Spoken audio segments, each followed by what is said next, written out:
ജനുവരി 28 വിശുദ്ധ Thomas Aquinas, വേദപാരംഗതൻ.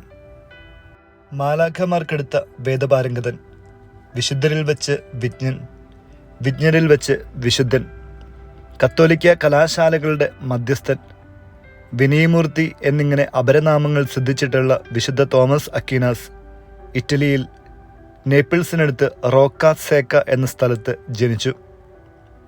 പിതാവ് ലാൻഡൽഫ് അക്വിനോയിലെ പ്രഭുവും മാതാവ് തെയോഡോറ ഒരു പ്രഭുവുമായിരുന്നു.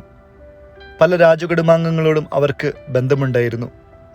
5 വയസ്സിൽ ബെനഡിക്റ്റൻ സന്യാസികളുടെ കീഴിൽ മോന്തെ കസീനോയിൽ തോമസ് വിദ്യാഭ്യാസം ആരംഭിച്ചു. 11-ാമത്തെ വയസ്സിൽ നേപ്പിൾസ് സർവകലാശാലയിലേക്ക് അയക്കപ്പെട്ടു. 1240-നും 1243-നും മധ്യേ തോമസ് ഡൊമിനിക്കൻ സഭാവസ്ത്രം സ്വീകരിച്ചു. ഒരു പ്രഭു ഡൊമിനിക്കൻ യാചകവേഷം സ്വീകരിച്ചത് അച്ഛനമ്മമാർക്ക് ഇഷ്ടപ്പെട്ടില്ല. സ്വന്തം അമ്മയുടെ പ്രേരണയിൽ സഹോദരന്മാർ തോമസിനെ 2 കൊല്ലം ഒരു മുറിയിൽ അടച്ചിട്ടു. കാരാഗൃഹവാസം തോമസിന്റെ നിശ്ചയത്തിന് വ്യത്യാസം വരുത്തുന്നില്ലെന്ന് കണ്ടപ്പോൾ ഒരു വേശ്യയെ അദ്ദേഹത്തിന്റെ മുറിയിലിട്ടടച്ചു. കുറച്ചു നേരം പ്രാർത്ഥിച്ച ശേഷം തോമസ് ഒരു തീക്കൊള്ളി എടുത്ത് അവളെ ആട്ടിപ്പായിച്ചു. ഈ പ്രലോഭനത്തിൽ വിജയം നൽകിയ ദൈവത്തിന് നന്ദി പറയാൻ തുടങ്ങിയപ്പോൾ അദ്ദേഹം ഒരു സമാധിയിൽ അമർന്നു. 2 മാലാഖമാർ വന്ന് അദ്ദേഹത്തിന്റെ അരയിൽ ഒരു പട്ട കെട്ടിക്കൊണ്ട് പറഞ്ഞു, നിത്യകന്യോത്വമാകുന്ന അരപ്പട്ട കൊണ്ട് നിന്നെ ഞങ്ങൾ ബന്ധിക്കുന്നു. വ്രതവാഗ്ദാനത്തിന് ശേഷം മഹാനായ ആൽബർട്ടിന്റെ കീഴിൽ പഠനം തുടർന്ന തോമസ് തന്റെ ബുദ്ധിസാമർഥ്യം മറ്റുള്ളവരിൽ നിന്ന് മറച്ച് മൗനിയായി കഴിഞ്ഞു. സഹപാഠികൾ അദ്ദേഹത്തെ ഊമൻകാള എന്നാണ് വിളിച്ചിരുന്നത്. ആൽബർട്ട് അവരോട് പറഞ്ഞു, ഇപ്പോൾ നിങ്ങൾ അവനെ ഊമൻകാള എന്ന് വിളിക്കും, എന്നാൽ ഇവന്റെ സ്വരം ലോകം മുഴുവൻ മാറ്റില് കൊള്ളുന്ന ദിവസം വരും.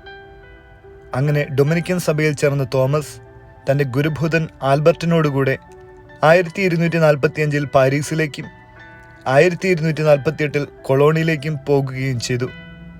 1250 വൈദികനായ തോമസ് ഡോക്ടർ ബിരുദമെടുത്തു. ദൈവശാസ്ത്ര സമാഹാരം, വിജാതിയർക്കെതിരായ സമാഹാരം, കുഞ്ഞു ചോദ്യങ്ങൾ മുതലായ അദ്ദേഹത്തിന്റെ ഗ്രന്ഥങ്ങൾ ഇന്നും ആധികാരികങ്ങളാണ്.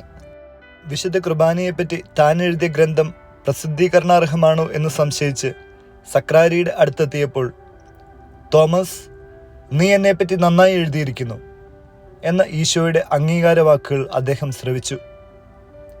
വിശുദ്ധ കുർബാനയുടെ സ്തുതിക്കായുള്ള അദ്ദേഹത്തിന്റെ ഗാനങ്ങൾ കുർബാനയോടുള്ള അദ്ദേഹത്തിന്റെ ഭക്തിക്ക് സാക്ഷ്യമാണ്. ഒരിക്കൽ ഫാദർ തോമസിനോട് കൂട്ടുകാർ പറഞ്ഞു, ഇതാ ഒരു കാള പറന്നു പോകുന്നു. അദ്ദേഹം അത് കാണാനായി പുറത്തിറങ്ങിയപ്പോൾ അവർ പൊട്ടിച്ചിരിച്ചുകൊണ്ട് പറഞ്ഞു, താങ്കൾ ഇത്ര ഭോഷനാണല്ലോ, കാള പറക്കുകയില്ലെന്ന് അറിഞ്ഞുകൂടെയോ? ഒരു സന്യാസി നുണ പറയുമെന്ന് വിശ്വസിക്കുന്നതിനേക്കാൾ എനിക്കെളുപ്പം കാള പറക്കുമെന്ന് വിശ്വസിക്കുകയാണ്, അദ്ദേഹം പ്രതിവചിച്ചു. നേപ്പിൾസിൽ വെച്ച് കുരിശുരൂപത്തിൽ നിന്ന് ഒരു സ്വരം കേട്ടു, തോമസ്, എന്നെപ്പറ്റി നീ നന്നായി എഴുതിയിരിക്കുന്നു, പകരം എന്ത് വേണം? കർത്താവെ, അങ്ങേ ഒഴികെ വേറെ ഒന്നും എനിക്ക് വേണ്ട. ചുരുങ്ങിയ കാലത്തിനിടയ്ക്ക് 60 കൃതികൾ അദ്ദേഹം രചിച്ചു.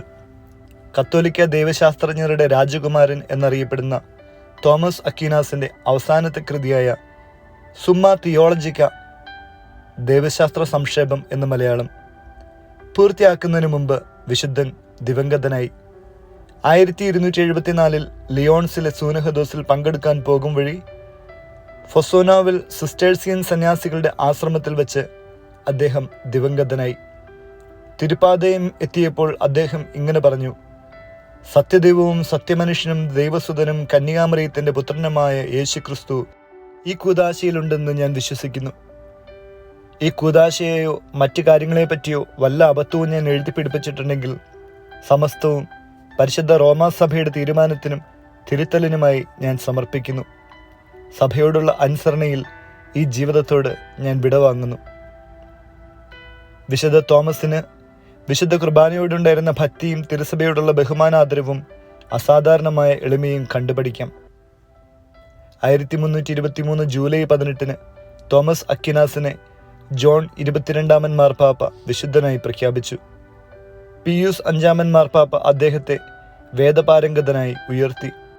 എല്ലാ കത്തോലിക്ക സർവകലാശാലകളുടെയും വിദ്യാഭ്യാസ സ്ഥാപനങ്ങളുടെയും പ്രത്യേക രക്ഷാധികാരിയായും അദ്ദേഹത്തെ പ്രഖ്യാപിച്ചു.